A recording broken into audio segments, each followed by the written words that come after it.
nouvelle réception manga et c'est parti. On commence chez Kiyun avec le second tome de B-Side, un manga sur la musique avec un personnage hanté par Beethoven. J'ai beaucoup aimé le premier tome et j'ai hâte de découvrir la suite. On continue chez Kiyun avec le troisième et dernier tome de Gestalt. Pour le moment, j'aime beaucoup ce titre, mais j'ai peur que la fin soit un peu prématurée. Je suis quand même curieuse de lire ça. On continue avec le troisième tome d'Akane Banashi. J'ai plutôt bien aimé les deux premiers tomes, mais ça reste un peu plat et ça manque un peu d'action pour moi. C'est très slice of life, c'est le concept en même temps. À voir ce troisième tome qui sera peut-être décisif.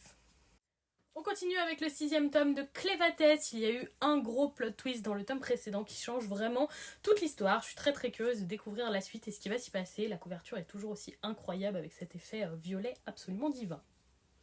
Toujours chez Kiyun, je continue avec le sixième tome de l'Éden des sorcières, un manga vraiment avec une trame de fond écologique et une histoire de sorcières que j'aime particulièrement. Dans le style de fantasy, c'est vraiment dans les titres que je trouve le plus intéressant et je passe toujours un super bon moment avec ce titre. On finit avec un titre coup de cœur, il s'agit du 14e tome du titre Les Liens du sang édité chez Kiyun, un titre absolument passionnant. J'ai dévoré les 13 premiers tomes il y a peu et j'adore, j'avais trop hâte de lire la suite. C'est vraiment très malaisant et en même temps très prenant comme lecture. Et voilà pour cette réception 100% Kiyun, dites-moi si vous lisez certains de ces titres ou si certains vous tentent.